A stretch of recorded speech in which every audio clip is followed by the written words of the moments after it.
My name is Antonio Morales, and this is Words of Liberation, a podcast dedicated to exploring the various ways that Black and Brown folk practice being and becoming liberated as we maneuver through our lives. In this podcast, we will chop it up with Black and Brown thought provokers, street philosophers, educators, scholars, mental health practitioners, healers, spiritual leaders, artists, community advocates, and freedom fighters.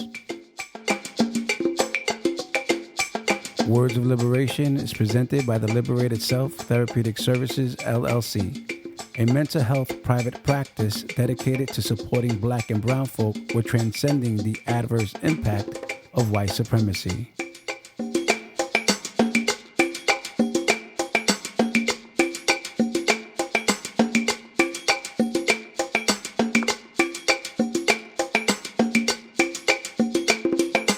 Welcome to episode 1 of our podcast, Words of Liberation. And I say our podcast because this podcast is intended to be the voice of the people, specifically Black and Brown folk who are actively engaged in the practice of being and becoming liberated in a world that has been tainted by white supremacy and as a result has been designed to keep us oppressed.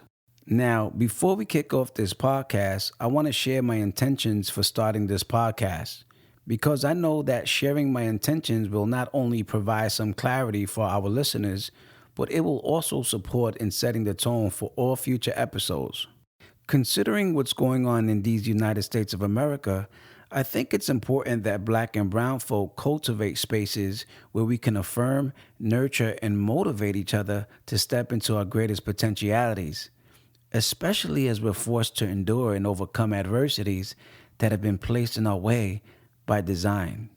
It's no secret that in these United States of America, the dominant culture has been hostile towards Black and Brown folk for over 500 years, which started the moment Europeans decided to colonize the Western Hemisphere, which I often refer to as the legacy of white supremacy. Back then, however, hostility was predominantly expressed as violence against the indigenous folk of these lands, but it has since evolved into various manifestations of itself, both seen and unseen. In 2023, for those of us paying attention, we can point to many iterations of that ongoing hostility, but for now, I want to stick to highlighting my intentions for starting this podcast.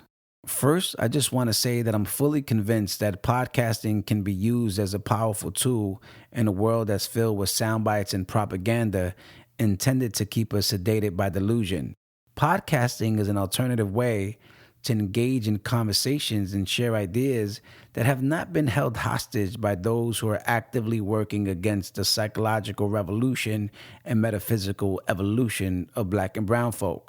When we examine how most mainstream sources of information function, I think it's fair to assert that most of their content is either filtered through the lens of white supremacy or is in direct alignment with white supremacy.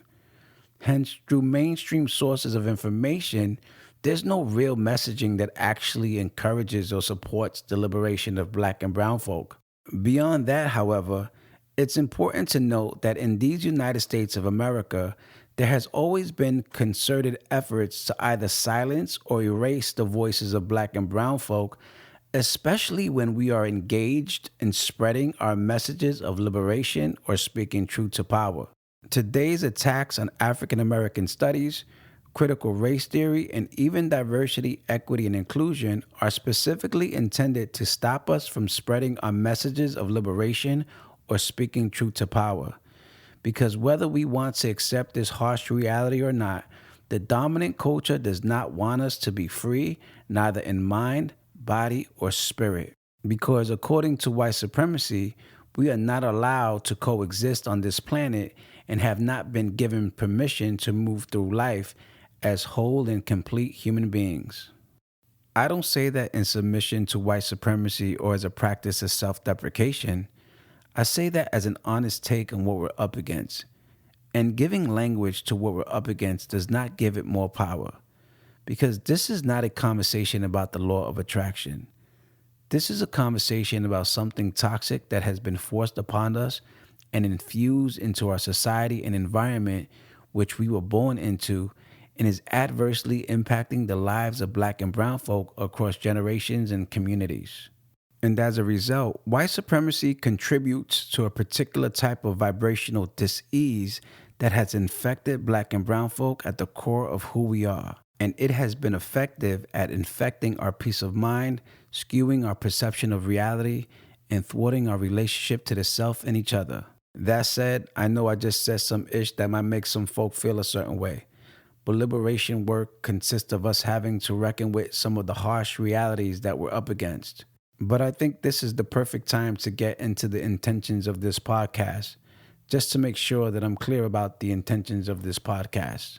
The first intention of Words of Liberation is to highlight the stories, narratives, and testimonials of Black and brown folk.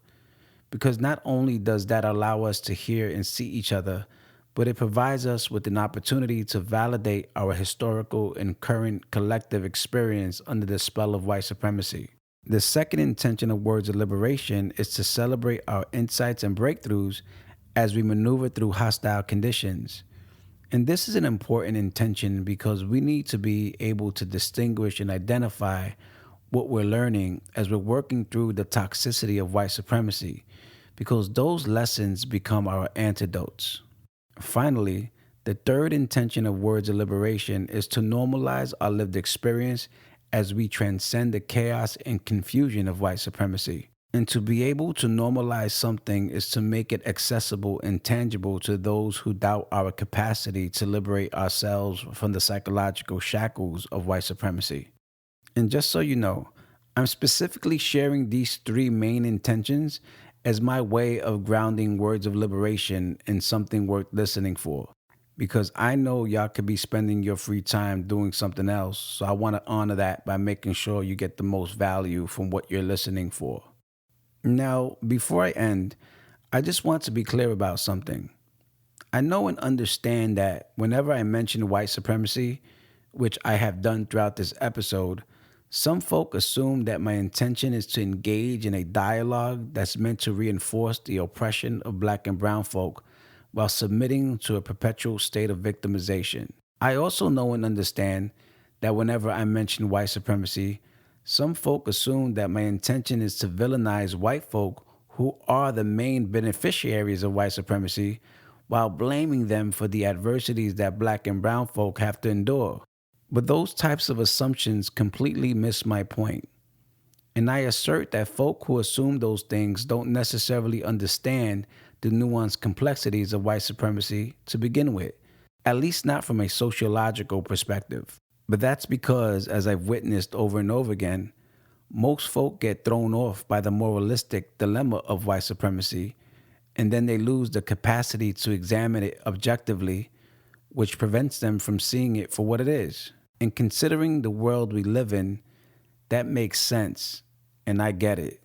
So, as a public service contribution, I'm going to dedicate the second episode of this podcast to briefly unpacking white supremacy and putting it into context for you through a sociological lens. That said, thank you for listening to episode 1 of our podcast, Words of Liberation. In peace, solidarity, and love, I'm Antonio Morales. Pa'lante, siempre pa'lante, and power to the people.